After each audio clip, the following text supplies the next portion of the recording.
deals. It will be the biggest of all the deals. So we're very honored to have done so, and your staff has been fantastic, and they worked together very long and hard.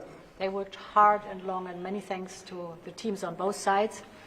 It was, as I said at the beginning, a heavy lifting you had to do, but many thanks also for the talks we had many times on the way to our goal.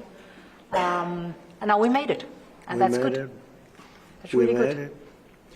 Anybody else? Yes, ma'am. I have a question for the EU Commission President. What are the U.S. concessions? What is the U.S. giving up in the deal, if anything? So the starting point was an imbalance, a surplus on our side and a deficit on the U.S. side. And we wanted to rebalance the trade relation. And we wanted to do it in a way that trade goes on between the two of us across the Atlantic, because the two biggest economies should have a good trade flow between us. And I think we hit exactly the point we wanted to find. Rebalance, but enable trade on both sides, which means good jobs on both sides of the Atlantic, means prosperity on both sides of the Atlantic, and that was important for us. And again, the energy is a very important component, because we have more energy than anybody else in that sense. And I think it was very wise that they buy a lot of energy, and it's great stuff, and it solves a lot of problems. So that was a great decision, I think. What about steel? What have you agreed? On what? Steel. Steel is staying the way it is. The steel and aluminum, et cetera, et cetera. That's a worldwide thing. That stays the way it is. We have chips. Did you discuss that as part of the agreement? Chips. Chips is Howard. You might want to describe the chips, please, if you would. Well, the expectation is in 2 weeks' time we're going to come out with our chips 232, and that was one of the key reasons that the European Union came to talk to the president, to try to resolve all things at one time. And well, I'll let you wait for the 2 weeks until you get to announce your plan, but we are going to be bringing chip manufacturing back to the United States of America. We'll be doing a lot of chips. A lot of companies are coming in from Taiwan and from other places into the U.S. And they're doing that in order to avoid tariffs. And the president really avoided the tariffs in a better way for them, much better way, much more conclusive. I think probably much more profitable, definitely much more profitable, and got a lot of benefit from it. So it was a very interesting negotiation. I think it's going to be great for both parties. I think your various countries are very happy about this. Is there an industry in the U.S. that you see maybe having the first impact of getting into this market that was not accessible before, whether it's auto or what's the first call you made? Yeah, I think cars.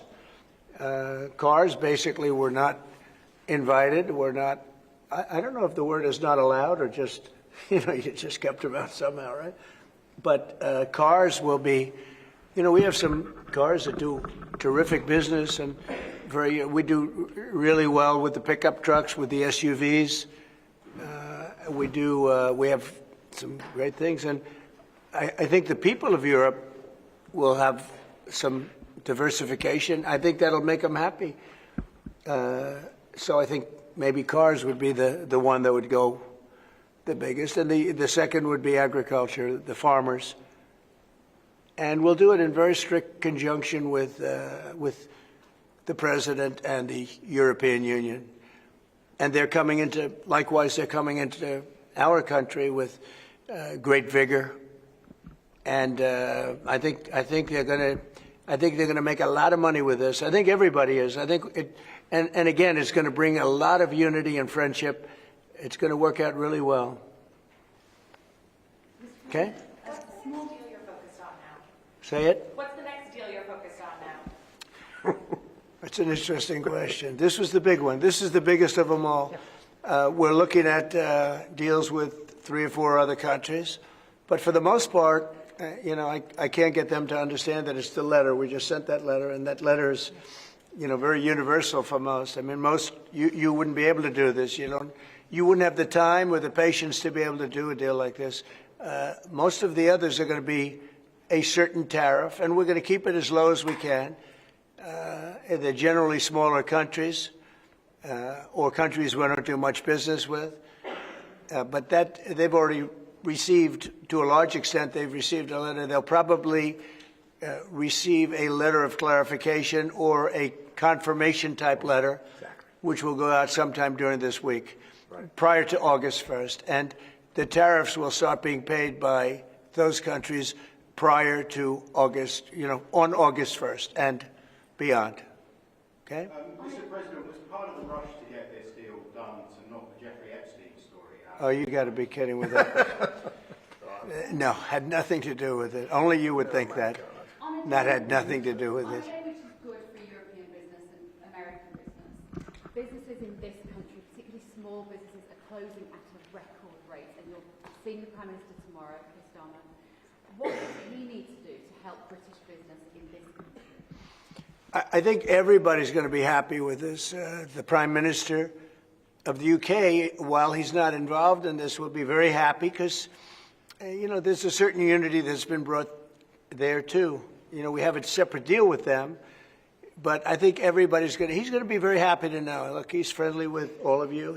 I think he's a very good man, and he's going to be very happy to see what we did. I think UK is going to be very, very happy. Thank you all very much. Appreciate it. Thank you. Thank you very much.